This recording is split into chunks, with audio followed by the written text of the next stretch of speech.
Olá! O Teologia Itinerante traz mais uma reflexão sobre a pessoa do Espírito Santo. A gente continua hoje a nossa série sobre a terceira pessoa da Trindade e o tema é Espírito Santo, o Deus Esquecido, parte 6, com foco na sua atuação no livro do profeta Ezequiel. Para a gente entender a obra do Espírito em Ezequiel, a gente precisa primeiro sentir o clima da época. Imagina só, a nação de Israel está no exílio, longe de casa, longe do templo. O sentimento ali era de desespero total. Era como se a nação tivesse morrido, sabe? Uma verdadeira morte nacional. E o profeta Ezequiel usa uma imagem muito forte para descrever essa situação. O povo não era só como ossos, mas como ossos secos. Isso é um sinal de que a morte não era algo recente. A esperança, essa já tinha desaparecido fazia muito tempo. E aí fica a grande pergunta, que ecoa por todo o livro de Ezequiel. Quando tudo parece perdido, quando a estrutura nacional e espiritual já desmoronou, de onde é que pode vir um sopro de vida? A resposta que o profeta oferece é, muito clara e poderosa. A primeira grande revelação do Espírito em Ezequiel é, de fato, surpreendente. Ele não é apresentado só como uma força de consolo, mas como a própria energia que move a glória de Deus, mesmo em terra estrangeira. Pensa naquela primeira visão de Ezequiel, com aqueles seres e rodas celestiais se movendo com uma precisão incrível. Mas o que guia tudo aquilo? O texto é bem claro, é o Espírito.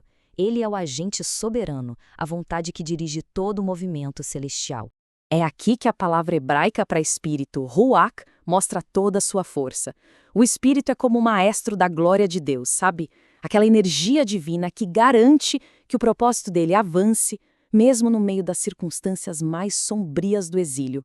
Mas como é que esse Espírito, que é imensamente poderoso, atua de forma pessoal? A transformação que ele opera não é só nacional, não. Ela começa dentro de cada um. Essa promessa aqui é talvez uma das mais claras sobre a obra do Espírito em toda a Bíblia hebraica. É interessante perceber a distinção. Deus promete um espírito novo, uma nova atitude, mas ele faz isso colocando o meu espírito dentro de nós. É uma habitação divina, de fato. E essa imagem ilustra a obra do Espírito de um jeito brilhante. É como um transplante espiritual mesmo. Ele remove um coração de pedra, duro, frio, insensível a Deus, e coloca no lugar um coração de carne, vivo e receptivo à voz dele. A obediência, então, se torna uma consequência natural dessa nova vida. Agora, a gente chega a uma das visões mais famosas de toda a Escritura, onde vemos o Espírito como grande doador da vida. A genialidade da língua hebraica brilha muito aqui. A palavra roach é usada com sentido triplo. O profeta fala ao vento, para que o fôlego entre nos corpos, e no fim, é o Espírito de Deus quem realiza toda a obra. Vento, fôlego e Espírito, tudo na mesma palavra. O processo é bem claro e acontece em etapas. Primeiro, a palavra profética junta os ossos, cria uma estrutura. Mas sem o sopro da ruach, sem o Espírito, o que temos ali são apenas corpos sem vida. É o Espírito quem finalmente traz a ressurreição. Mas a obra do Espírito não para na ressurreição do passado. Ela também garante um futuro vibrante e curado. A visão final de Ezequiel nos leva a uma restauração de proporções cósmicas. Essa visão de um rio que flui do templo, curando tudo em seu caminho, é uma imagem poderosíssima do Espírito Santo. Ele flui da presença de Deus para trazer vida e cura, não só para as pessoas, mas para toda a criação. Então, o que a gente pode concluir do testemunho de Ezequiel sobre o Espírito Santo? Qual é a grande lição que fica disso tudo? Resumindo, Ezequiel nos mostra o Espírito como soberano, guiando a história, essencial, porque sem ele não há vida, e como a própria garantia da presença de Deus habitando conosco. E isso nos leva de volta à pergunta inicial: se o Espírito é tão fundamental, por que ele é tão esquecido? Ezequiel nos dá uma pista.